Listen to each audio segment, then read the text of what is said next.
Hello, Maniacs, and welcome to another episode of Cult Classic Mania. I am your host, Matthew, and before this episode starts, I would like to make a few announcements. As always, this episode is brought to you by CultCelebrities.com, a website dedicated to B-movies, B-list actors, and cult classic films. I mentioned last episode that I had launched our Patreon. You can go ahead and support us monetarily if you feel like doing so by going to patreon.com/CultClassicMania.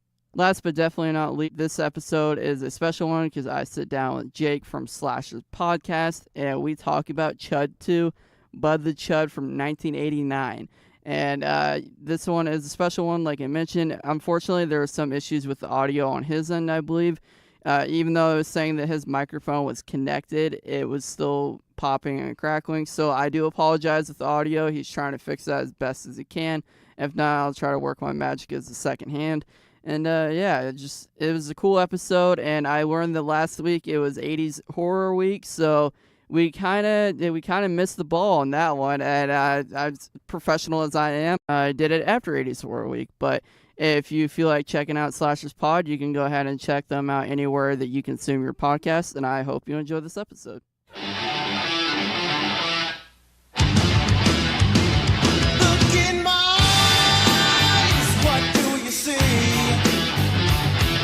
The cult of Classic Mania.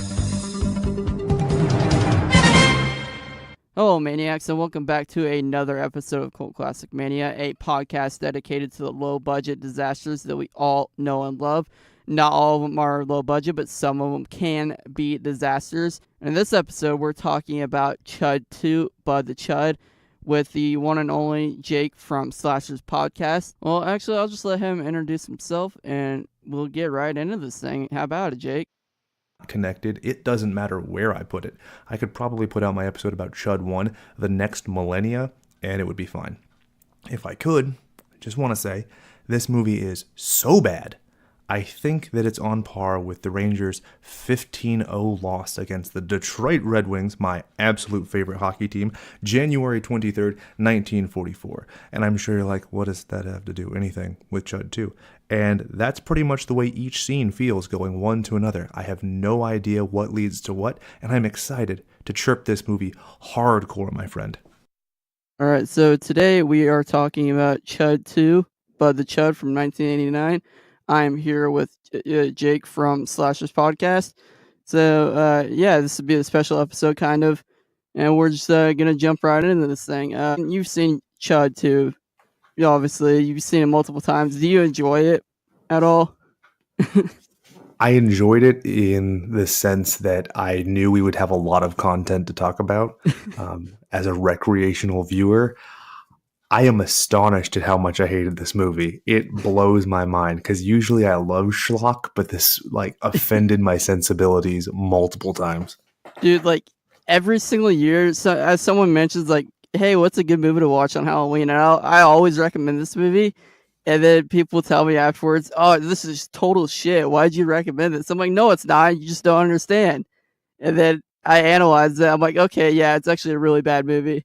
Well, yeah, and it gets to a certain point where when you're the one who recommends the movie, it's your reputation on the line to an extent. Right. And that's one of the things with our show that so far we've done pretty mainstream movies. And while I would like to make it a little bit more like a book club and introduce people to new content, at the same point, I really don't want that nasty email where somebody's like, fuck you, you wasted an hour of my life. Dude, I did the same thing with Breaker Breaker whenever I did it. And people were like, this is the worst fucking movie I've ever seen in my entire life. That's the epitome of the show, pretty much. I'm just going to do the worst movies ever. And then people will just watch them and be like, you just wasted 1 to 2 hours of my life. Thank you very much. Yeah, you're going to have a bunch of masochists who like to get spanked. And that's the only people that you're going to have listening to this show. Pretty much. But this movie, it was directed by the dude that did Rumpelstiltskin, David Irving. He did Night of the Cyclone 2. I haven't seen it yet. It looks like it's right up my alley with the movies that we do. It was written by Kane Jeeves. I believe that's how you pronounce his name. He did Troll. And ironically, like you mentioned, he did the other guy, Troll 2. They pretty much butchered that movie. So it's kind of like a turn for that. He also did Dolls, apparently, and Spellcaster. And Where's he that? did Doll Man and Doll Man versus the Demonic Toys, Oh, which, wow, sounds like a Bible Man spinoff. dude, that also sounds like it's right up my alley for movies to watch. Yeah, when I was reading about David Irving, the director, apparently he had 3 different cuts of the movie, one that was funny, one that was scary, and one that was for TV. And I have no idea which one I watched because it wasn't funny, it wasn't scary, and that only leads me to believe that it was the made for TV version. But good god damn, I'm a completist. Like I have comic books and stuff, and I like to have a complete set. I Right. can't bring myself to watch the other 2 versions for comparison. What did you watch it on? Did you watch it on YouTube or something? Yeah. Well, first I was watching on YouTube and the quality was god awful. The So then I tried VH1. to find on anything else, and it's amazing. Even like Russian piracy sites that will like play weird dolphin porn won't host this movie because it's That's that great. bad. That's great. Yeah, because I'm a cheap ass. I'm just like, just gonna watch the YouTube version. And it was the VHS version, and like you said, I have no idea what version that I watched, so I have no idea. But I was just like, fuck it, I'm gonna watch this anyway, because I don't feel like paying for it, and it's not worth paying for. By the way, don't pay the $1.99 or whatever it is on Amazon. Don't do it. Oh, not at all. Don't Well, that's do one. it. I mean, I'm very much like you. Like all the shows that we do on our show, or all the movies that we cover, either you can find them online for free, or it's already bundled into a subscription service. Right. Because I think it's kind of bullshit to be like, hey, you should listen to my amateur podcast and also spend $7.99 to have it Amazon Prime to your house. Exactly. Yeah, you should totally not pay for this movie, even if it was like 99 cents. Don't pay for it.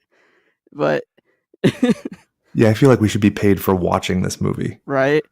So it also this movie there's not really like big name actors in it. However, I believe it was uh Bud who played Bud is Garrett Graham. He was in Terror Vision. He played I believe it's the father on Terror Vision, if I'm not mistaken. Yeah, and I think you talked about when we were getting ready for this episode that you watched Chopping Mall all the time. He was in that. He was in The Little Mermaid, That's Police right. Academy 6. I mean, The Wonder Years. This dude has had one of the most diverse careers Right. ever, and I have no idea who he is. And then you match it up to all these people, and you're like, I don't know who any of these people are. Well, except for Brian Robbins. Whenever I was looking him up, it said that he was a producer now for like Nickelodeon and shit like that. So he has a show on Nickelodeon called Awesomeness TV, I guess. So apparently, Yeah, and he there's directed that. 2 episodes of a show called Super Ninjas, spelled Supah. So you know it's good. And then Bill Calverette, I don't think he really did anything. He was in a bunch of extras and a bunch of movies. So, like, there's nothing notable there. Trisha Fisher's in it, too. I think she was fairly well known as an actor. I think she did the TV circuit for, like, soap operas and stuff like that. Oh, on the topic of TV, the guy who did Bud, Garrett Graham, he was in a Feifel, as in Feifel Goes West and American Tail TV show, which I had no idea existed. That's So if there's amazing. any 90s kids out there, just avoid it like the plague. I mean, I was born in 95, but I'm still not going to watch Holy it. fuck. That sounds terrible. But yeah, this movie was released in May 5th in 1989, and it was by MCEG, which why anybody would release this under their name, I have no idea. Yeah, seriously, this is like the epitome of the movie. You make a dummy corporation so you can Right. put it out under and then close it down, declare bankruptcy, and just run away with your tail between your legs. Right. And like the people that were supposed to originally release it, I don't remember who it was. Whenever they're trying to market it as like Return of the Living Dead or whatever 3, that there was some other corporation, and then they're like, whenever they were doing the test screenings and everything, they're like, this is awful, and we're backing out immediately. No one's gonna watch this, and they were right. They were like, no, just come up with your own company, do something, whatever, but we're not gonna put this out. Well, yeah, and let's be honest, like the Return of the Living Dead series, it gets to, or what is it, rave to the grave. Yeah. So it gets tarnished, and for this movie to be like one step beyond, Right. that tells you all you need to know. Exactly. But even the worst Return of the Living Deads, I would still watch those over this movie probably. Even the one Oh with, hell yeah, because you got the effects at the very least. right, even the ones with like Linnea Quigley and all of them, like even the no names. Well, Linnea Quigley isn't really a no name, I guess, but Everybody else, like, I just would much rather watch those movies. We got Tom Watson, who was in Friday the 13th 6, Yep. and then he was also in the fan film Never Hike Alone. I don't know if you've seen that, but I I've highly heard of it. recommend that on YouTube. It's super fun. It's like 45 minutes, but it's really well done, and I think it's very tongue in cheek to like YouTube culture, so I'd recommend it. That sounds pretty cool. I might check that out. This movie, it's supposed to have a plot. Like I said, it's originally supposed to be Return of the Living Dead 3, and they soon retitled it Chud 2. They were trying to, I guess, even though the Return of the Living Dead 3 title they kind of failed, they thought that they could bank on the first Chud, which I don't think the first Chud did any good. I mean, I think it broke even in the box office, but it was nothing that you can bank off of, I don't think. Yeah, that movie, because I researched it because Slashers is going to have, after your show posts, we're doing Chud. It was filmed on a $1.2 million budget, and it only made 4.7 at the box office. Yeah, I was so gonna say, it made its money back and extra, but this is not a gangbusters movie by any stretch of the means. Yeah, it's not like you're trying to do like Halloween 3 Season of the Witch. It's not like you're trying to bank off of that because the others did well and you think this is going to do well, but Season of the Witch just failed and they almost ruined the franchise. Yeah, Season of the Witch I always compare it to the version of The Misfits that came out with Michael Graves. Yeah. I'm probably speaking way older than you. No, I love The Misfits. There you go. So, if you call it anything but The Misfits, I think that The Misfits with Michael Graves would have been fine, just like Season of the Witch. Right. If you put that movie out under a different name, like, Spooky Vision Tacular, and you just take out the scene where they're killing the factory working robots, I think that's actually a pretty fun movie. But because you have that immediate association in your head, you're like, oh, this is nowhere near as good as its namesake. Exactly. So I hate it. And you think it's Halloween, so you're like, oh, Michael Myers is going to be in it. No, Michael Myers is not in this movie at all. Yeah. Even he was like, "No, I can't do it. Sorry, like, I got other commitments." Even though I say nothing throughout the entire movie and I just go and kill people, we're just gonna pass on that. But yeah, there are certain things even he won't do. Yeah, but this movie, it's about basically a group of idiotic teenagers. They escaped from Winter Haven CDC with a corpse who turns out to be a zombie, and it was a failed military experiment with Chud. And Chud originally meant cannibalistic humanoid underground dweller. But Bud is just a zombie, and they didn't even use that acronym for the goddamn movie. That's one of the things that kind of convolutes the movie as well, because it goes back. If you go to the original, there's also a second acronym for Chud, which is Contamination Hazard Urban Disposal. Yeah, I noticed that too. So when you look at that, it refers to this is something that is in nowhere way military. It just kind of has that result. Right. But then in this movie, it kind of retcons it. And it's like, oh, no, we always intended it for it to be this way. But then it becomes Universal Soldier with Jean-Claude Van Damme, where it's like, oh, no, we're just going to reuse dead people. And you're like, which is it? They don't even, it's supposed to be like, because the Chuds in the first one, they were scary. And they're kind of, even though it was still like kind of a silly movie, they were terrifying to look at. They kind of remind me of like, it's like they watched Toxic Avenger and they're like, let's try to copy that, and they kind of did, like in a way. Absolutely. It's kind of like if you had, like, let's say Toxie from Toxic Avenger mixed with the putties from Power Rangers mixed with a flashlight for the eyes. Yeah. Because they're like comical at a certain point. They're not very threatening, but they're menacing in a weird way. And yeah, they're super fun. And then you get to this movie and they don't even have like your basic zombie makeup. So it's such a far step from its namesake where I don't understand. I don't know about you, but I thought with Bud, I thought he looked more like Frankenstein, like Frankenstein's like mentally challenged brother or something. Like, yeah, dude, he looked like Harlan Williams from Half Baked or Rocket Man.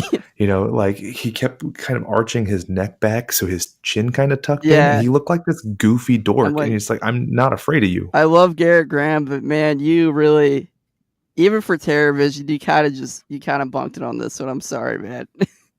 But we get an opening scene where we are immediately introduced to Bud, who again is played by Garrett Graham. I believe his name was Dr. Kellaway. I didn't exactly catch the doctor's name. He was injecting Bud with some type of needle. We don't know what it is. And while this is happening, we get a cut to the military board meeting where you hear someone announcing the discontinuation of the Chud project. Yeah, and if I could, did you get the impression that the syringe that they inject Chud with, or Bud the Chud with, was reminiscent of the Reanimator? Because it felt like it was kind of an homage, or it was a ripoff, or it was trying to be like, it'd be hilarious if it was the Reanimator 3 or something like that, if it failed as Chud 2. Right. It seemed like they kept trying to do that throughout the entire movie. They were kind of just like trying to do this homage to horror movies, and then they just like they lumped all these good movies together, and then they're just like, all right, we didn't do really well with this, but we're just gonna make this pile of shit. It just seemed like that. Like they're taking every good movie, like every aspect of every movie that we love, and they just kind of sort of ruined it. Yeah, it's kind of like when your grandma finds some kind of pop culture reference that you like, but she terribly misunderstands why you like it. And so she's like, "Oh, you like Power Rangers because of the bright colors." And you're like, "No, grandma, I like it because of karate." And then with this thing, it's like, "Oh, you like the original Chud because they're mindless." And it's like, "No, we like it because it's campy and it's schlock and it's ridiculous, Yep. not insulting to my And intelligence." not completely ruining everything that we love about horror. But yeah, after that's happening, the board meeting, Colonel Masters, who's played by Robert Vaughn, again, I don't think he ever really did anything notable besides this movie. He's not happy about this, and like he breaks a pencil in half for no reason. Apparently, he wants to make the Chuds to be a ultimate biomechanical warfare machine. Also, a war machine for what, by the way? Like the Iran-Iraq war was from what, 1980 to 88, and the Gulf War was 91. So like, what is Yeah, maybe this takes place in one of those like parallel dimensions that are so trendy nowadays. I don't know, but like, and like we didn't even America didn't even go into Iraq until like 2003. So again, like, what could he possibly need a Chud for? That's gonna save us all. Apparently, I was just like, Yeah, and you see whenever it's biological warfare, it's always some naive military mind, and the repercussions of it are always so dire. But in this, there's no reason for the application. There's no means of just everything he does fails so miserably. right? But there's no real payoff. It's almost like you're just like smugly sitting there nodding your head, like, "Yep, I knew that would happen." But there's no like cathartic release for the audience, if that makes sense. Yeah, like I just if they gave us some sort of backstory or some type of relevance of why Cho was being made, I think this movie could have been resurrected a little bit. But it's just like there's no reason that Chuds needed to be created in the first place. So you already kind of lost me there. Whenever you're watching the movie, just Yeah, and if you made it like it was a happy accident where you're like, "Oh, we did do the urban disposal and we found out they were great," right. even give me some bullshit pseudoscience like, "Oh, well, the old Chuds couldn't infiltrate a crowd, so we've tried to reformulate it so they could blend in easier." I can buy that bullshit, but if you're gonna say that this creepy, greasy, goopy, light-eyed monster and mongoloid from the first one turns into a doofus with pink eyeshadow, I'm not buying it. Also, like I was wondering this throughout the entire movie, how did this guy get ranked up to a colonel? I don't know how. This guy is the most inept leader that I have ever come across. Even for a movie, like this guy does not need to be in charge of anything. Seriously, this movie, the only explanation is that, the McCarthy era communists survived and directed this movie to insult our great nation. I thought I loved this movie, but I'm just more pissed off at just talking about it this far. But Yeah, so did you notice that especially the opening scenes, they feel like they were the show Chips, and maybe it's just because of the CHIPS versus the CHUD, but it was in my mind. I'm like, it's so static and everything looks so sterile and Yep. crappy. From the very beginning, I should have had to like immediately lowered my expectations, but instead I kind of kept my hope and it just devolved from there. Yeah, after that, we're back at the basement, I guess, of the hospital of where they're at. I'm not entirely sure. Was it the army base? They don't really show it where they're at for this opening scene, I don't think. I think it's a hospital, but Bud takes his first victim and the security guard, he's, watching the footage. And did you notice how he was just like swinging his gun around like it was no big deal, that security guard? Oh yeah, and I love that the one dude yells, "Get him! Get him!" He yells it like 6 times, and it got so redundant in my mind. It was like that Yanni Laurel thing from 2018, where it's so repetitious. You're like, "Am I hearing something different? What's happening to my I was mind?" just like, again, all of these people in these positions, like, how did you become who you are in that position? Like, that security guard, I would not feel safe around him, like, having just him being, like, my safety net in a way. It's like, Hell no. this guy, I wouldn't trust that punk ass with pepper spray. Are you kidding me? and like I said, there's a kill, but all of the kills that we get in this movie are off screen, like usual. I don't know why. I asked you the other night before, like whenever I was on the call, if this movie was PG-13. Did you ever figure that out? If that's why the kills are off screen? Well, I did see it PG-13, but then I also saw that a lot of it was not rated because it was straight to video. That's Because right. when I looked at the movie originally, one thing I always do is I like to look at the contemporaries for the movie, like what it was competing against. No movie came out the same day, September 27th, 89, because it's direct to DVD. So it's distorted between Tuesday and Friday. Right. Yeah, I was wondering So that, like, because like there's no gore really, like you mentioned, and all of the kills are off scene, and you're just like, do you even call this a horror movie anymore? And you're supposed to, but like, there's again no redeeming qualities for this movie at all so far. Masters, he gets a call from somebody that the Chud has escaped, and they're rallying up to find him. And I guess they're searching through the halls to find Bud, and Bud jumps out of a room to scare Masters, and well, he scares everybody, and then he slaps Masters in the face. They capture him very easily, mind you. They capture him by freezing him, and one of Masters' men says, "That's one frozen stiff." Like, you get all these shitty one-liner jokes. Well, like, okay, so there's like 2 or 3 good jokes, and for every 2 or 3 good jokes, like, you get really bad ones, like a string of them. You know what I mean? yeah, have you ever done any kind of improv? No. There's a game called Last Action Line where the basic premise is that you get like an innocuous item from the crowd. So somebody would say like a pencil. And so you'd you come up and you stab the host and you say, eat lead. And then the next person comes up and they kill you and they say, you've been erased. And the joke is you do like the Arnold Schwarzenegger Last Action Line. And it blows my mind how many bullshit, terrible high school improv games I sat through and listened that were funnier than 90% of the lines in this movie by professional actors and writers. Yeah, there was so many of those, and like I'll get to it later. And Steve was like, whenever they introduced Steve and everything, and they're looking for Bud, he's just like, Katie's like, Yeah, Steve he is said asking, he's dead, like, not stoned out where of his do I fucking find mind and wearing dead guy? If tie-dye. I was a dead guy just walking around, where would I be? And Oh, yeah. Katie's just like, I don't know, a Grateful Dead concert. It's like, come on, really? I mean, like, Yeah, he said dead, not stoned out of his fucking mind and wearing tie-dye.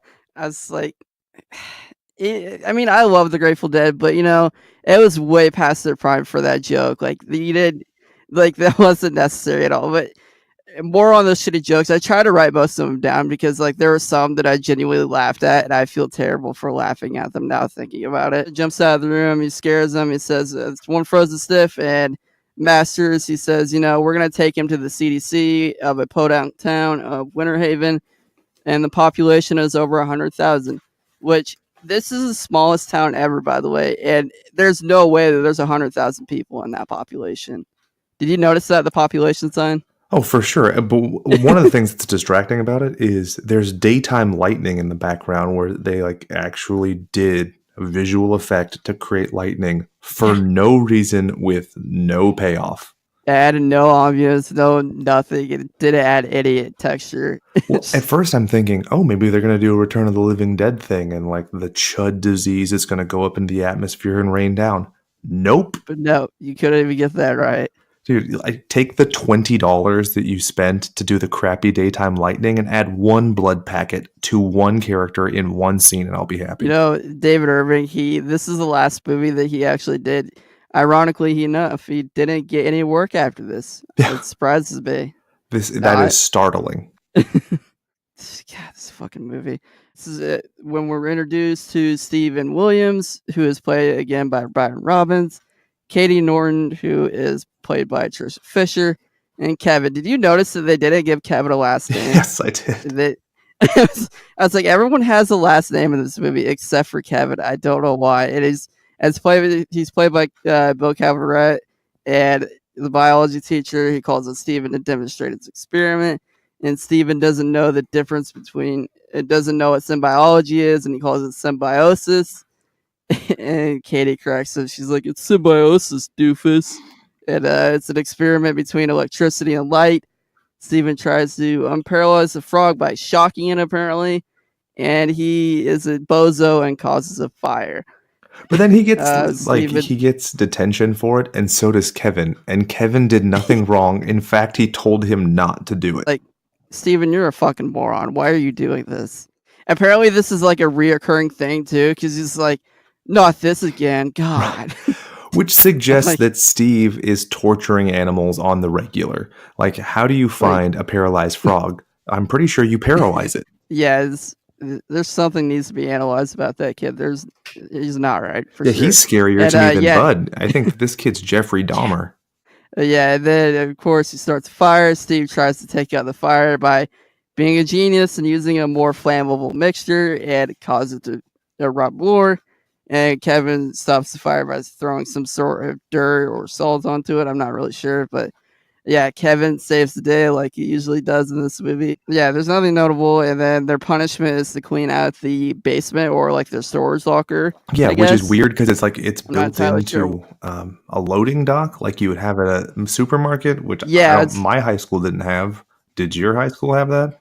We had one, but it was like near the cafeteria. So like whenever we were getting like food delivered and everything like that. But other than that, I don't see why, especially if it was like near a classroom, I don't know why I'd be that close to one. Yeah, I think the only reason is because they then lose a cadaver that they were going to, have in the science class, and it rolls out. And I expected a huge payoff with that if we can.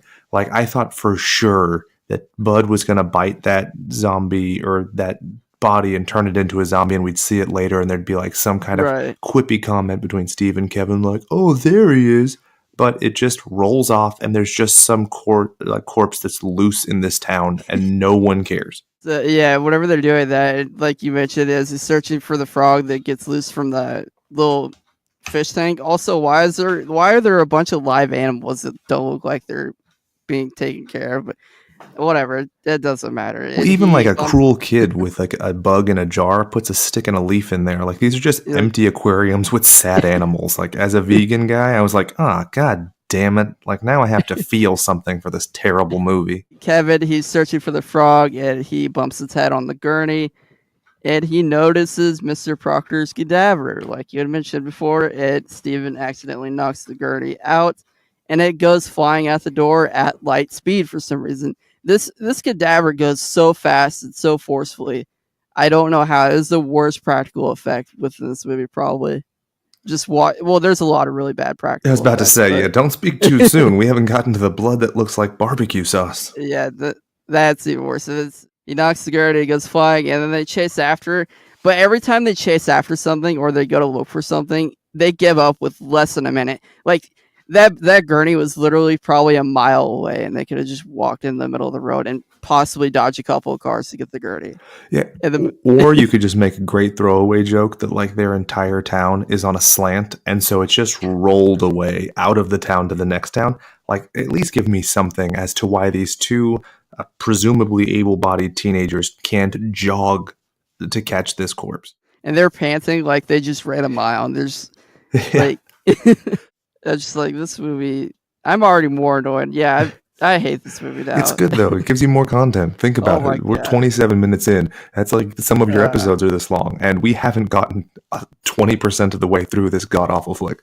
There's so much to talk about with it, though. It's like that shitty that you can actually like go scene by scene, even though nothing happens. You can still make fun of it. Nothing happens. I like, especially like you were saying, all of the kills take place off screen, so there's no payoff. You sit there with like horror blue balls until the very end, and you're like, oh, I guess that's kind of a cool effect. The end. And they're just like, that was a really uneventful movie. She wasted an hour.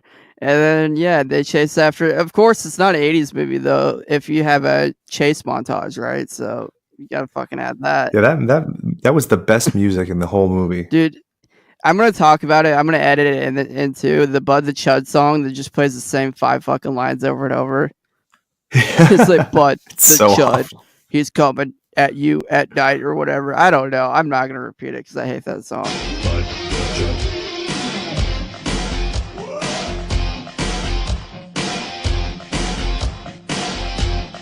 There's no escape. Hiders in the street.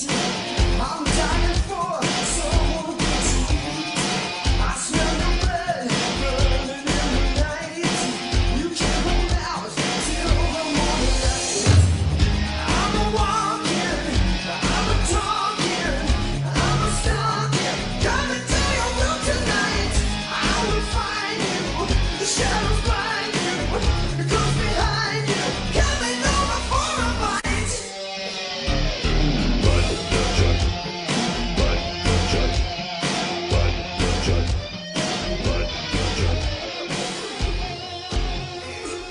Steven comes up with two choices on what to do about the gurney, well, the missing body, and he says either tell Mr. Proctor that they lost the body, or a more not logical reaction, find a replacement body.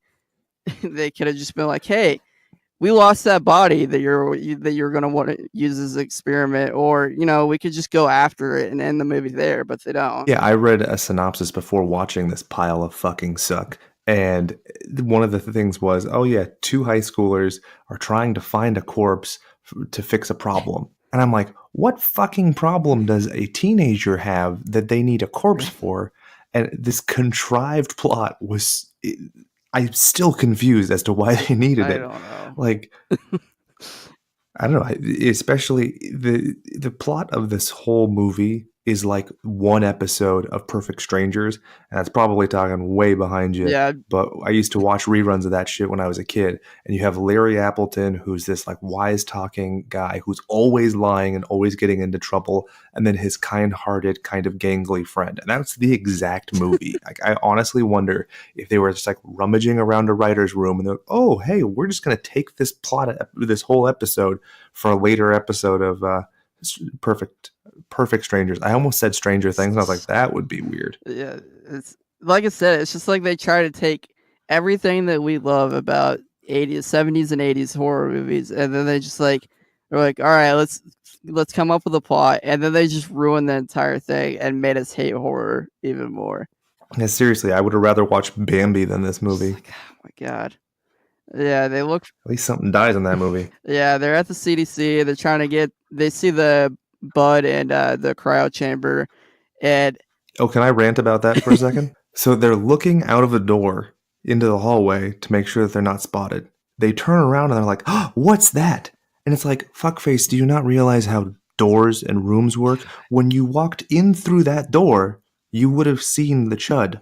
So how are you just now seeing? Like, I am so confused. Like, that's how much I started to analyze this movie, because I'm like, something has to be happening. Like, I have to be missing something. and that happens on multiple occasions too. Like they'll be somewhere and Bud will just be walking around, and they're so oblivious they don't notice him at all. They do this for multiple scenes. I think whenever they're again at the cryo chamber, and then there's like one where they're at the Burger Shack or whatever, and they're walking around the mall. All of these places, they're wide open. You can probably easily spot them from less than a mile away. But these people are inept, and all of these people are morons, and I hate this movie. Yeah. Yeah, seriously, I want to take their little freeze gun. I want to freeze every copy of this VHS, and then I want to shatter it with a hammer. And then whenever they notice the cryo chamber, well, they see the body, and Kevin says, "Doesn't he look too skanky?" And Steven says, "When you're dead, you're skanky. It goes with the territory, man." Really? I mean, yeah, I kind of get. Yeah, I don't get is that a reference to something? Because I don't understand why that's even supposed to be funny. I don't know. I mean, I kind of giggled at it, and then rereading it, I'm like, why did I laugh at this? It's just like, You were high, you were tired, you were delirious, you were concussed. There's a lot of excuses.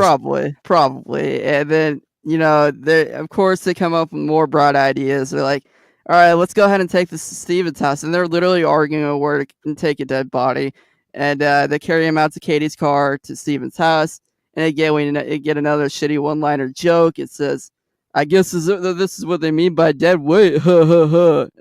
And after every single joke everybody tells, it's always that forceful laughter where people are like, it's not funny, but we gotta laugh or else it's gonna be awkward. It's just Yeah, it's like we're being paid. on the clock. We're in the Actors Guild or whatever. We have to laugh, otherwise this movie's not going to be over, and we're going to have to sit there. Yeah, just chuckle and carry on with it, I guess. Oh, did you notice that Steve Guttenberg and Jim Carrey's baby Steve kicks a dog down the stairs? Like, not to harp on this whole animal cruelty thing, but like, this kid is Jeffrey Dahmer. Yeah, there's something wrong with it. I noticed that too. It's just like, instead of just telling it to go away or like, I don't know, just kind of move it, it just kicks it down the steps. The Steven's parents want to say hi to Kevin, and they are so stoked on this Alaska Wilderness program on TV. Like, it's like the highlight of their week. They're so stoked on it. They're apparently the father, he doesn't know the difference between a seal and a penguin too, because he's like, look at that penguin or whatever, and then Kevin's just like, sir, that's a seal. I don't really know what you're talking about. So it's like, and like, Well, I think it kind of fits because they're so stupid they don't realize that a corpse is stumbling around their house and being reanimated upstairs. yeah, and their dog is just freaking out, barking too. Like, that alone would alarm me if I heard a dog just barking endlessly. Because like my dog, she never barks. So if I heard her bark, I'd probably just get really alarmed and freak out that she's barking. But no, these people would they're stoked on this Alaskan Wilderness TV program, and they don't give a fuck. Also, did you notice the dialogue between the parents? Just that it's terrible, yeah. But yeah, the dialogue between Steven's parents is always weird. It's like, I don't really know how to explain it. It's just like they're reading two different scripts, honestly. Yeah, I would totally believe that. I think that, like my earlier theory that they stole a script sitcom, I think that they might have just taken two of the wrong episodes and slapped it together. Because then in like the next scene, so again, adding to my Jeffrey Dahmer theory, he tells his little sister that this boogeyman right here is going to kill you. Yeah. What is that? Like, that is so far beyond the capricious youth who's in like your Porky's or your Revenge of the Nerds. This is sociopathic behavior. Like, I have two older brothers, and they never said shit like that to me. They were just like, they were trying to terrorize me and like just typical brother fight back, but it was nothing like that. It's where you pretty much have nightmares for the entire night. That probably scared that poor little girl, just having Steven as an awful brother, because he really is a terrible person. He probably should again be evaluated. Meanwhile, all this is happening, Steven is trying to take Bud to the basement, but that obnoxious barking poodle, he won't stop. And of course, Steven is a psychopath, and he kicks the dog down the stairs. And well, don't they Bud do takes the it to bathroom, and that's where he. So Again. Steve uses his mom's hairdryer, or maybe it's Right. his hairdryer with the mullet that he has, but he blows it on his face as if to like recalibrate his brain, Jesus. and then drops it into a bubble bath that his mother apparently had running, but was distracted because of her Alaskan Wilderness show. And so for some reason they decide to put a clothed corpse into a wet bath, and then it gets electrocuted and brought back to life. I mean, wow. Yeah, I was confused whenever he started to pick up his hairdryer. I'm like, that hairdryer, I was like, what is he doing? What is he panicking? Is this like a panic attack for him? And he's just like, that's the way to calm down. You just blow the hairdryer on you, just like freaking out. And I'm like, I love it. I really think that they should start marketing that for people Also- with anxiety. Well, the whole scene reminded me kind of, because he immediately is like, oh, it's the bubble bath concoction and the electricity, like we've found the cure to death. And it reminded me of that episode of That 70s Show where Kelso and Red Foreman, they fix the Atari, and he's like, oh, it's the future, boy. And Kelso's like, what, computers? And he's like, no, soldering. Because it's like, I love how amazingly wrong he was. Like, that was the one like truly brilliant bit of writing. Because later on when they're at the CDC again, he's like, hey guys, just so you know, we're the ones who solved death. It has nothing to do with your bullshit chemical chud thing.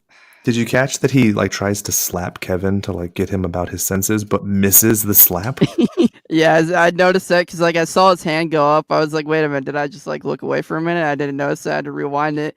It's just him mid slap, and he's just like completely misses it, even though he's like less than a foot away from him. Steven, like you mentioned, he drops the hairdryer into the bathtub, and his mom knocks on the door. She goes to check on him, and this causes the dryer, like you mentioned, to electrocute, and Bud wakes up. I love his reaction too, by the way. Gary Graham is really good at this. I think he's the only redeeming character in this movie, if I'm being honest. There are certain times where his like overacting playing- is so overacted. I wonder if it was like deliberate, like fuck you, Mr. Director, man. Like I think so. He's gaming the system for sure. Yeah, I think he's probably. Well, I even loved him in Terror Vision. The father in Terror Vision, like he's a creepy, perverted father, and he's just over the top. and no one likes him, but you gotta love him. Out of nowhere, they just leave, and Steve and Kevin, they go back to a burger joint called Bossy Burger, and they discuss on what they should do next with Bud. All this happening, Bud breaks out of the basement, and the security guard and doctor who are going over the footage to see who stole the body. And it's rapid fire between the burger joint and Steven's parents having dinner. And then Bud is chasing after the poodle for some reason. Like, it's just all rapid fire. These scenes don't match up at all. It's like whenever they went to editing, they're just like, all right, let's just bundle up all these scenes together and call it Yeah, good. and Did you notice that there's no fluidity at all? there isn't, and it's honestly kind of amazing to me because like they're trying to create a heartfelt backstory, so where you see that Kevin's in love, that doesn't work. It Right. falls flat on its face. You try to have like the weird antics with Chud back home or Bud, like he goes up to the dog food and he's like, "Ugh," and they do a callback to that, and it's like, really, like the best you could do a callback to was an animated corpse not wanting dog food, but then eating a dog. Like what? But then not eating a dog because, like, that was one of the things that really broke my heart because I'm a huge fan of Return of the Living Dead. So when we do see the dog after he eats it, I was expecting for sure it would be like Yeah. ripped in half or something. Literally, it's just a dog. With terrible makeup, might I add you. They add the worst effects to it ever.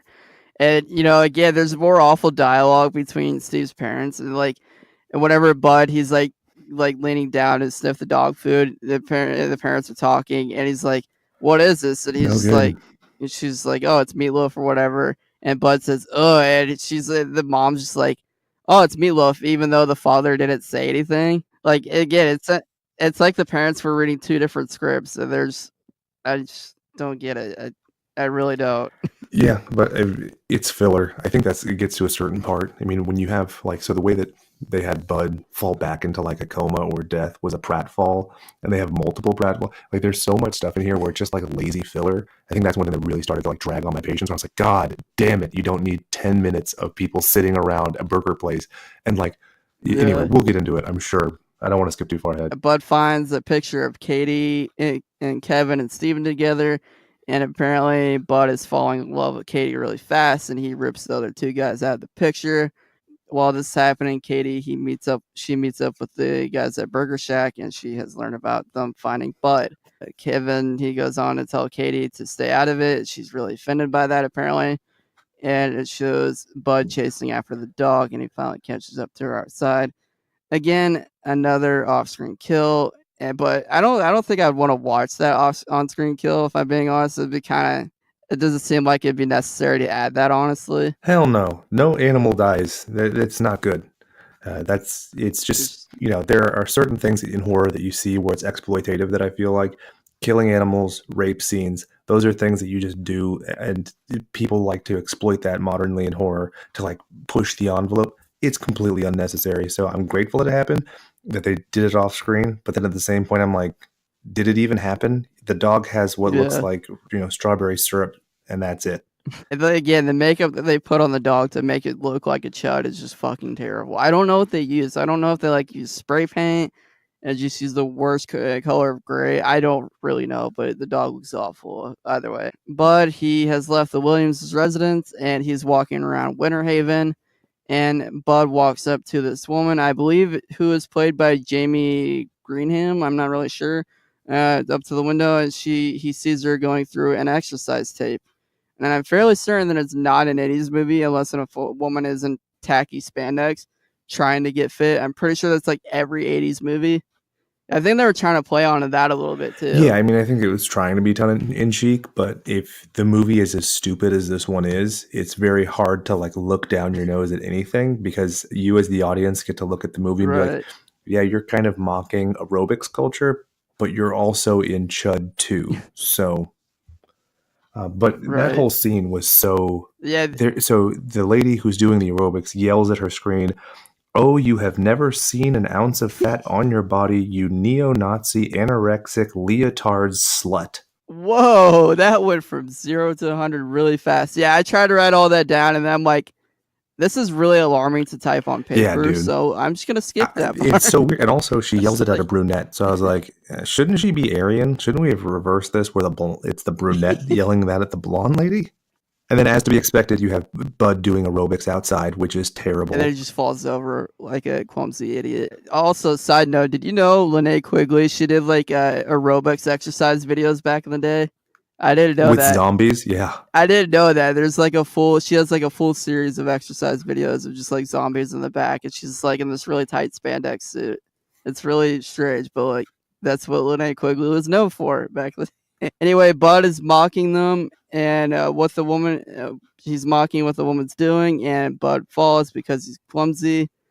And instead of the woman freaking out and everything, she's trying to flirt with Bud for some reason. Are you a heterosexual? I remember her saying, I was like, wow, this is Dude, the 80s. I wrote down every single question that she asked. Because I was that infuriated with this movie, but I still wanted to like get everything that I could. And she's asking him questions like they're on a first date. Well, I don't know. I don't think you would ask, "Are you heterosexual?" on a first date. I don't think you would do that, right? Like, it's like, You'd hope it'd be spoken for by that point. If you're on the date, then you'd hope that you would know. and she's like, "Do you live in the neighborhood? Are you heterosexual? Do you have a job? What's your name?" Like, and then she's like, and she's not alarmed by him at all, like his appearance at all. She's not alarmed until she notices teeth. Like that's the thing that set you off was his teeth. Yeah, I felt like it was like the Little Red Riding Hood, where it's like, oh, I don't notice this, I don't notice this, I don't notice this. And it's like, you're asking to get bitten in the face then, bitch. I'm with Bud on this one. He's like really annoyed at this point. He's just like, fuck yeah, I'm just going to kill this woman to get it over with because I'm tired of her talking. And again, this kill is off screen. And yeah, she becomes a chud. She sniffs again. It's one of those like whenever he did it with the dog food. So she gets down and like sniffs the cat food, and she's like, "Ugh," it just goes on. And I'm just like, "Come on, this scene was already bad enough. You had to add that as the ending." Yeah, and it's also it was terrible the first time, and so when you do a callback to a terrible joke, like it's no good. I wasn't even laughing at it like tongue in cheek or sardonic. I was just like, this sucks. Move on. Can we please just not try this again? Steven's father, this is whenever it cuts to the next morning, and Steven's father, he leaves to go to work, and Katie and Kevin show up to go looking for Steven, and they quickly hide because Masters shows up at the front door. Whoa, you're skipping past the best special effect in the movie, my friend. When his little sister... I just kept skipping over everything. I don't... But you're good, just go. Oh, so there's a scene where the little sister's looking out at the mailman, and the mailman gets attacked by the dog and dragged across the lawn by this tiny dog.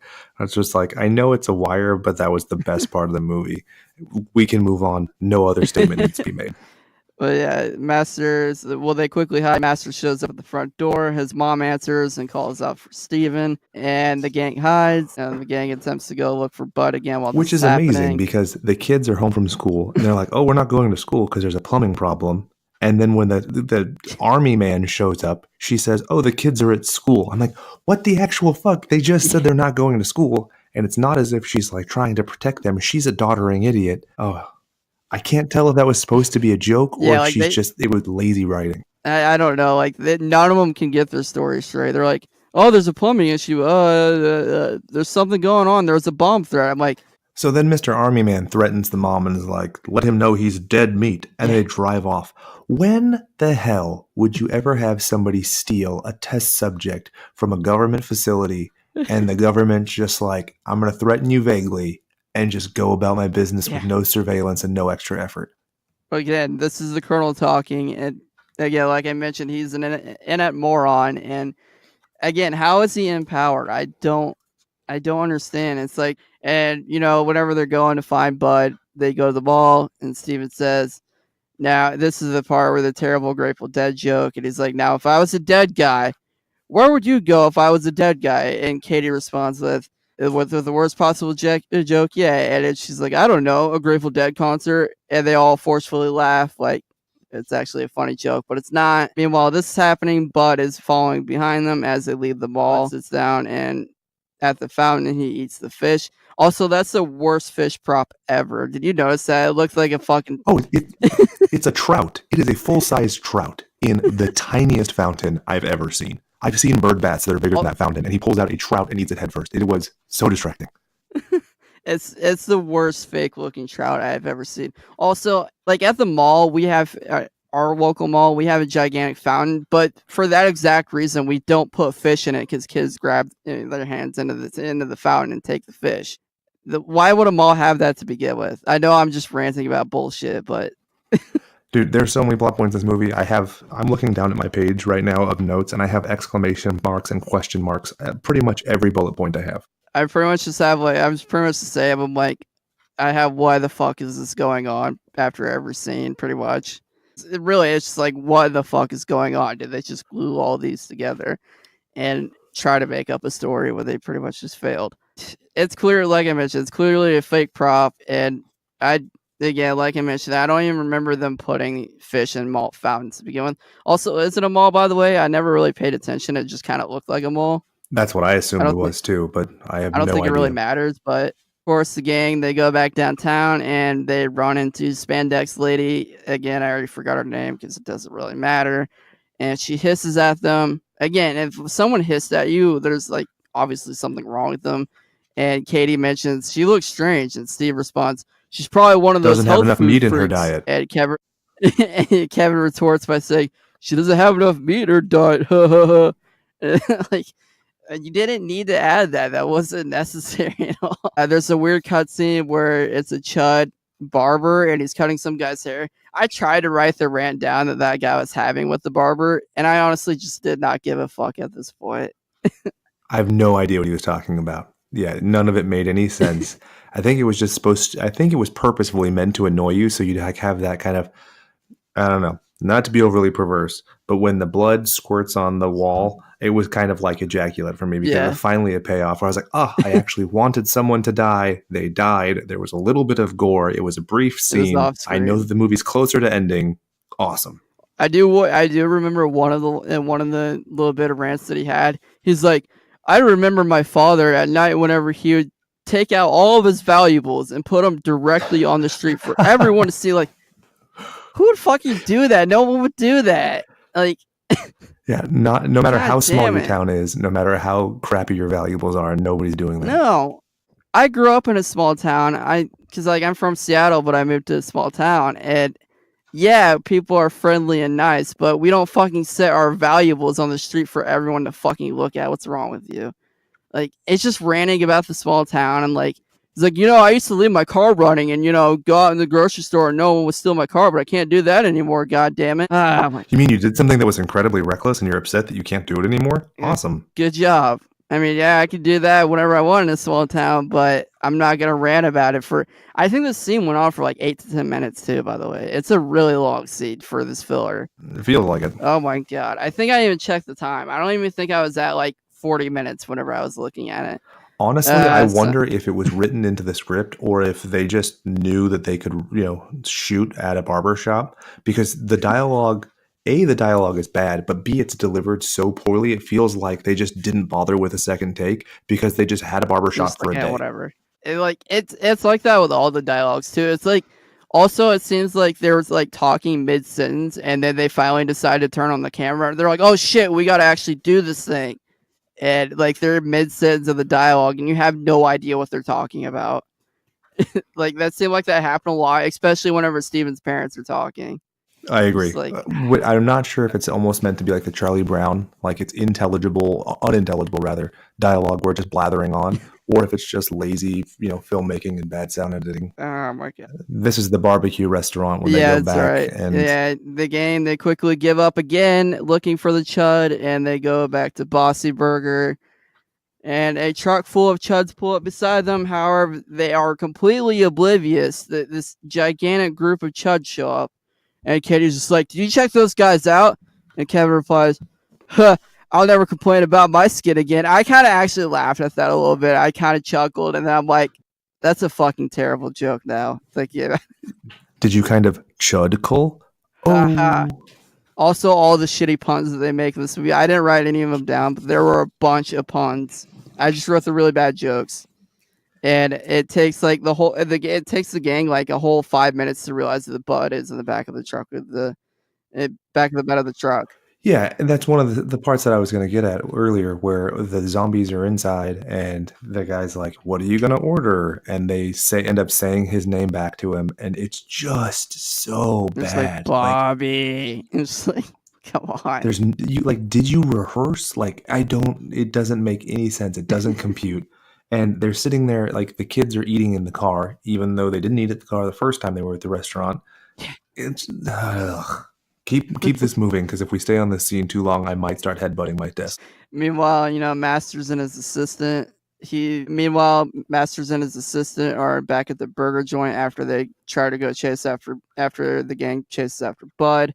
They have this random filler standoff with the Chuds, and apparently Masters, he just casually has a bazooka in his sweet ass Cadillac, and they blow up the entire restaurant. Did you know? With the line, it's Chud frying time. And so I wrote this down, actually. Allow me to go through my I notes. can't believe you wrote Quote, that down.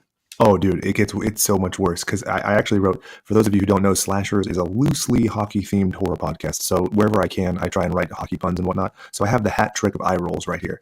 So, quote, we're going to have to arm the men with woks, WOKS.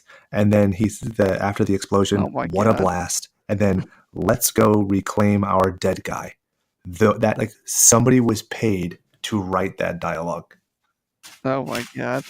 Dude, I was so annoyed at that point. I was just like, why the fuck does he just randomly have a bazooka in the trunk of his car? I was just like, I didn't write anything down after that scene happened.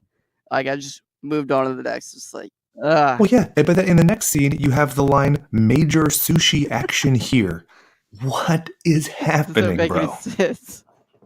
But yeah, the gang, they follow the truck back to the barn in the country, and meanwhile, the Chuds are slowly gathering around.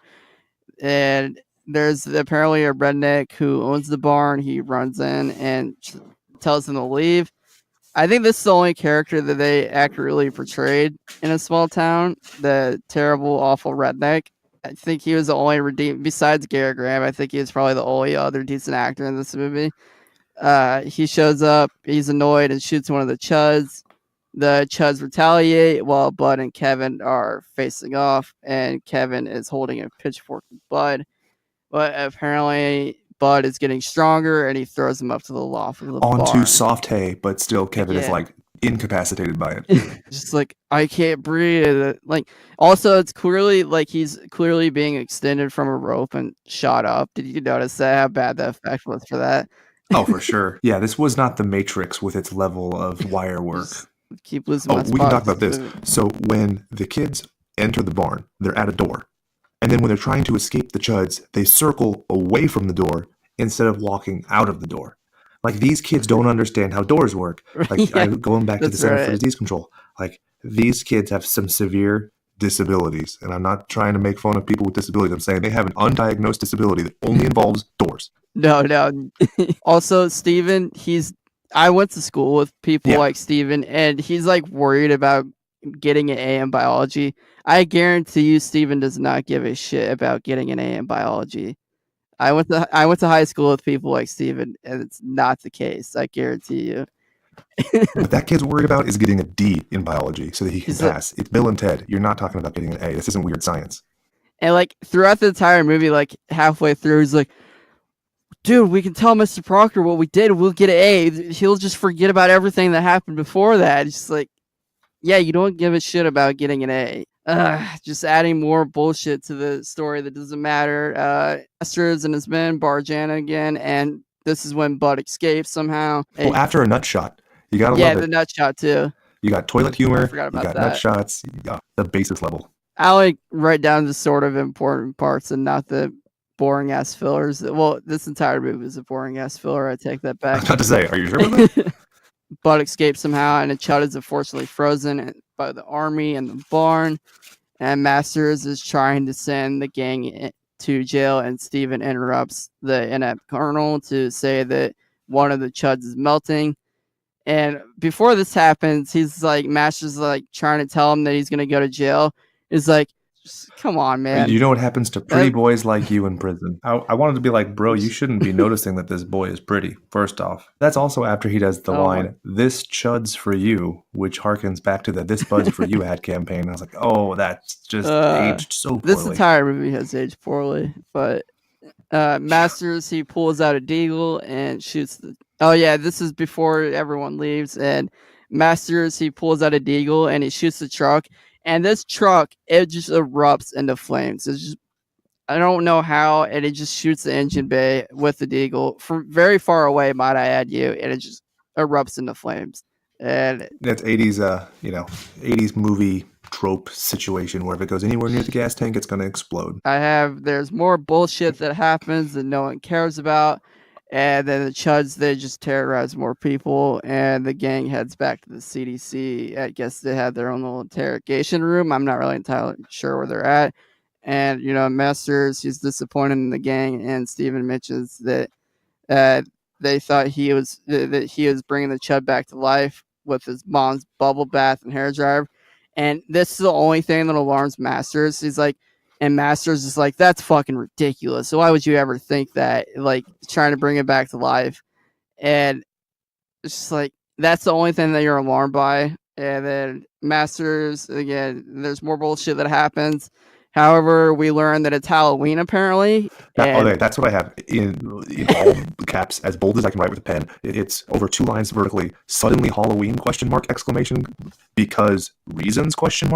No foreshadowing. Nothing. No indication. No decorations. It's just Halloween. Right. The only thing that really indicated that it was Halloween, that there was like, whenever they're going into the town, I don't know if you noticed it, there's like where the population sign was, they had like a pumpkin or something like that, but that was like the only indication of like a pumpkin sign underneath the population. But that was about it. There's like no indication of Halloween at all. Yeah, I don't know. When it hits, it's suddenly very bizarre.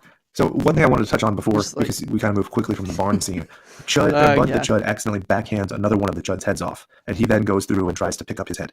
And while, it's god-awful, but it's pertinent because it sets up the rules for these zombies. Like, I'm sure, you and there's like a 2-minute scene of them chasing after it. You destroy the head and brain. Some zombies you have to set on fire. And that's, in this case, it seems to be more of the Return of the Living Dead, which harkens back to what you were saying about this movie originally being a sequel to Return of the Living Dead, because ripping its head off didn't do anything. Kill the brain off, have to be fire and it or dies. ice or electricity, I guess, at the very end. They try to play into it a little bit, and then they're just like, all right, they'll just kill him off this way and not pretend it's a trope from another movie. Yeah, we didn't steal this. It's like that meme where it's the little character and somebody hands it something and he's like, I made this. That's what this movie is. So going back to the fact that it's Halloween, you have the worst ADR, the worst dubbing I've ever heard in my life, where the kid's like, bitch in costume, and it sounds like the librarian who worked when you were in elementary school, like a full-grown woman talking. I don't know if it's because they couldn't get a kid to say bitchin'. Like, I wonder if it was purposefully bad because of censorship, but it was Probably. Yeah, they probably like had some kid on set and the parents were like, I don't want my kid to be acting in this terrible movie, and I also don't want them to be saying bitchin', so just overdub them and pretend this never happened. Probably what a parent did, and rightfully so, because that child would be made fun of for life for this god awful very heavily movie. overdubbed. Also, did you notice it with like Steven's parents, the father, how pretty much all his lines were overdubbed except for a couple? I would say I would go back and listen to it, but I won't. So and it sounds like an Asian accent too, like Chinese Asian accent. Whenever he's like running up the stairs talking about the toilet being overflowed, he's like, well, I gotta go fix the toilet. Your dog better not be drinking out of it again or whatever. And it sounded like an Asian accent. It honestly did. More bullshit that happens. And again, he thought he was bringing it back to life, but it doesn't, blah, blah, blah. I have more bullshit that happens like pretty much every other line. Yeah, they do the Michigan State Band fight song where it's eat 'em up, yum, yum, yum. And as a University of Michigan fan, that offended me. So they can fuck off. And it happens multiple times, which makes it even worse. Yeah, especially towards the end, whenever they're going towards the school. But yeah, there was a funny scene where like Bud and his army, Bud picks up a child that's trick-or-treating, and it just says small fry, and he pokes him down. I thought that was kind of tongue-in-cheek to older movies, just being funny about it. I thought it was probably the only funny joke within it. Well, it wasn't even a joke, it was just a one-liner. Yeah, I mean, it goes to the horror. It's, very irreverent, going at the trope where you don't kill the kid. So you have the trepidation, and then it's just, what would Yeah. Worst movie, I guess, be called Quip, but in this it just kind of goes on. But you're entirely right. It's again something where I'm like, did they just have a kid? Is this a cameo or the filler? Like, it's not a clever enough line for me to think that it was written. I think it was improv on the set. Someone's kid is just happened to be there one day, and they're like, "Mom, he's doing this terrible movie. Can I be in it?" Sure, why not? We've got nothing better to do. We'll pull you out of school for this, Timmy. Education's not important. Yeah, the gang and Master's assistant are back at the CDC. And Kevin, again, none of these people realize it's Halloween either, apparently. And he's like, "Oh shit, it's the Halloween dance night because it's Halloween." And they keep completing each other's sentences for some reason. Which is awful. I expected them to kiss at the end of it. They were doing it. So their like faces are so close and they're fitting each other's thoughts. It was awful. Yeah, it's weird. I didn't even write down what they were saying because I didn't really care. I was just like, why are they completing their sentences? I don't know. But, the gang, they go back to the school. They find themselves in the biology lab. And Mr. Proctor has apparently turned into a chud. And Kevin freezes him with a cryo gun and destroys him with a laser, which that was a pretty cheesy effect too, with the whole laser practical effect. Oh, I have two notes before that. So Bud goes to the CDC, breaks through the window and tries to kidnap Katie. And then 5 minutes later, they escape out the same window. If you... Oh, yeah. Wait, that wasn't in the version that I was watching. They completely took that out. Really? So yeah, in the Center for Disease Control, when they're going, Bud busts through the window from behind Katie, tries to pick her up. They defend. Then Bud goes around the building into the hallway and starts opening the door. So the kids jump out the window, and then the Colonel's Patsy sacrifices himself and blows up the building. Oh yeah, that's right. Never mind. Yeah, I just completely zoned out during that part. I just didn't write it down. Apparently, I was just like, because it's terrible. Yeah, dude. Whenever I was watching this movie, because like I mentioned before, I was like doing exams and stuff. I had to finish all that, and I just watched the movie after I finished everything. I had to rewind it so many times to retype my notes because I just kept falling asleep. And it's bad. It's so bad. So when they're going to the school, they're in like one of the feds vans, and they find one of the cryogenic thingamajigs, and he's like, "Oh, it's the thing that the feds used at the barn." And it didn't work when there were 6 of them against one chud because they're like, "Oh, they're mutating." So what makes you think that one of these stupid guns is going to work against an army of chuds? Like, this is so dumb. But anyway, you were right. So they get to the school. There's a dance. They try to get into the dance. They try to do it again. And it's some terrible. Oh god. Yeah, the timing of the joke is terrible, and they just eat the ticket taker and go in. I love that during the dance, if you look, all these dancers have these elaborate dance moves, and it seems like to be $3 because they only paid for 20 extras for this, so they need to hide the fact that there's not 100 people in there. Yeah, it's like they're really good dancers too. It looks like they were the only people that actually choreographed anything for this movie, and they're actually pretty decent, but it looks like they're dancing from the 60s. It's just like really old style dancing. I don't think people dance like that in the 80s. People did cocaine when they tried to hump each other in the 80s. Yeah, like that. Nobody danced like that in the 80s, especially for 89. And Kevin, he comes up with the idea that they want to lure them into the pool within the school and freeze them, and then they shock them with the lasers, like how they did with Mr. Proctor. And Katie is going to be the distraction to lure them in. And they were able to freeze them in the pool, but apparently they didn't think too far ahead with this plan. And they are having trouble with electrocuting them. Did you notice that? It's like they were like coming up with this elaborate plan, and then they just like forget that they came up with it multiple times. Yeah, the whole thing doesn't make any sense, and it's so weird, like just the pacing of the situation and the fact that it's like shows them creeping through the school and everything. And why does she have this? It's just a bunch of wasted time.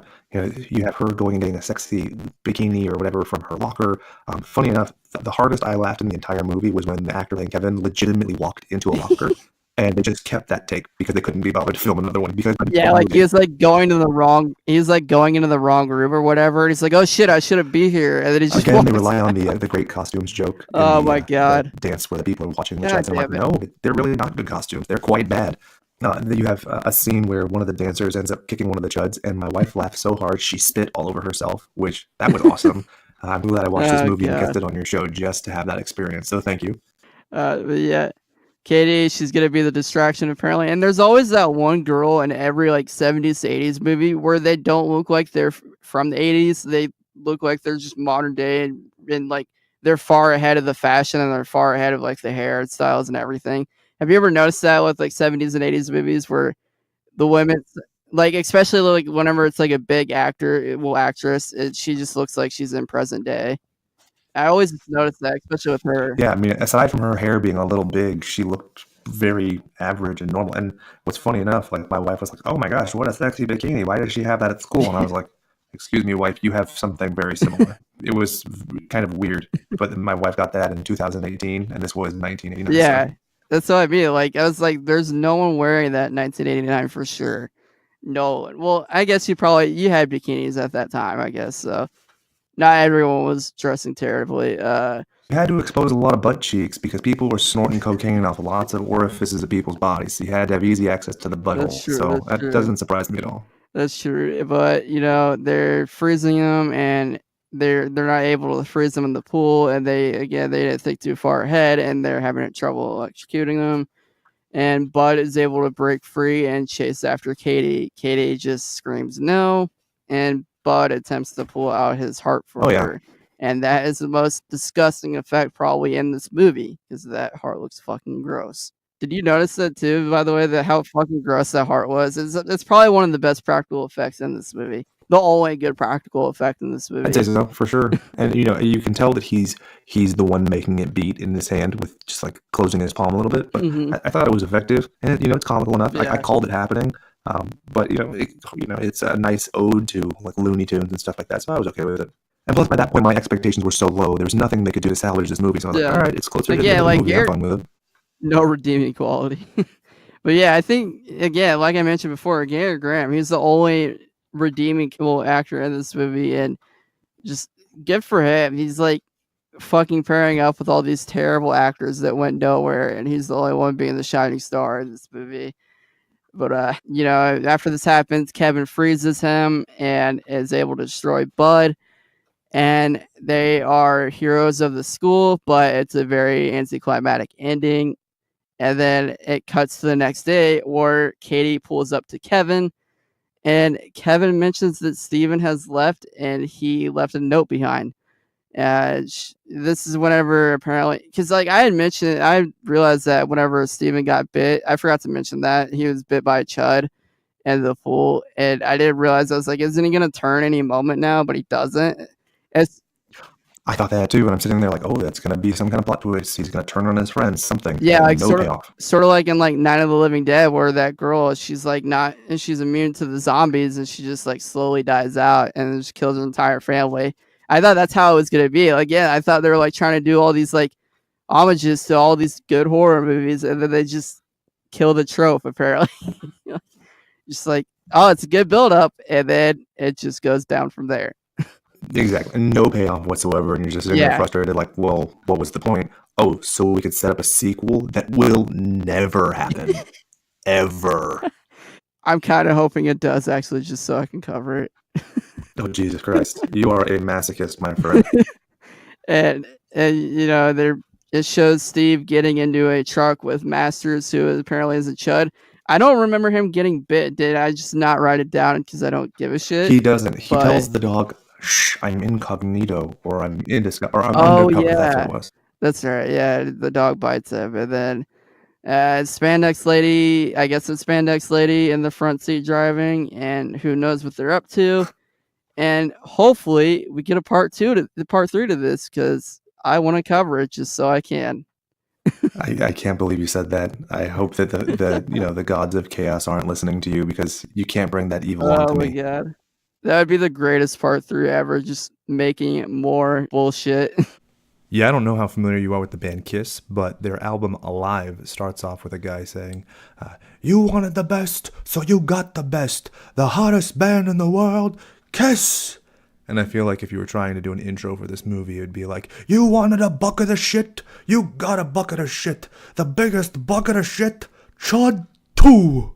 Yeah, but it was a lot of fun recording this episode with you. Since we have watched C.H.U.D 2 and talked about it, I think that I have decided affirmatively that my favorite gender-neutral pronoun is Bud.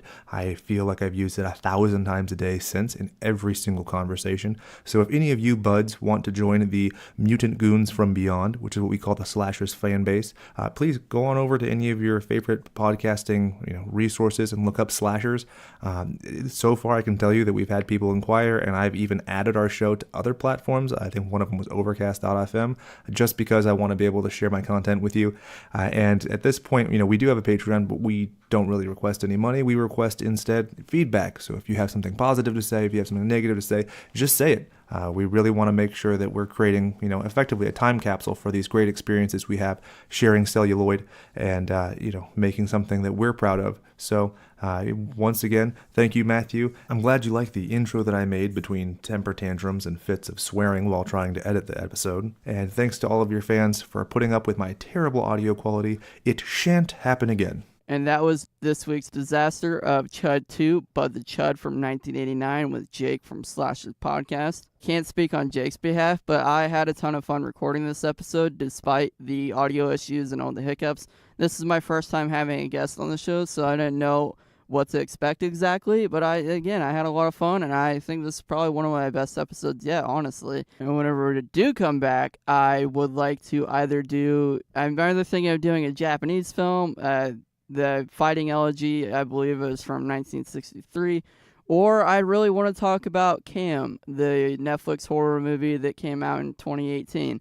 It was one of the under-the-radar horror movies. I know it's not a cult classic, but I think in a couple of years, it will end up being one, and it was a great indie film that people seem to overlook. So, yeah, I'm either going to choose between those two, and I'll be sure to announce it. To keep up on announcements and everything, you can go ahead and go to facebook.com/cultclassicmania, or if you want to go ahead and follow me on Instagram at cultclassicmatthew, and all of the updates are there too. And of course, a big thank you to cultcelebrities.com for sponsoring us on their website. And of course, you can always support us monetarily if you feel like doing so by going to patreon.com/cultclassicmania. And with all that being said, I'm your host, Matthew, featuring Jake from Slash's podcast. This has been another installment of Cult Classic Mania, and I'll talk to you all for the February 4th episode. Look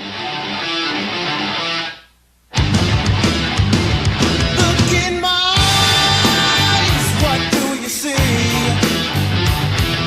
The cult of Classic Mania.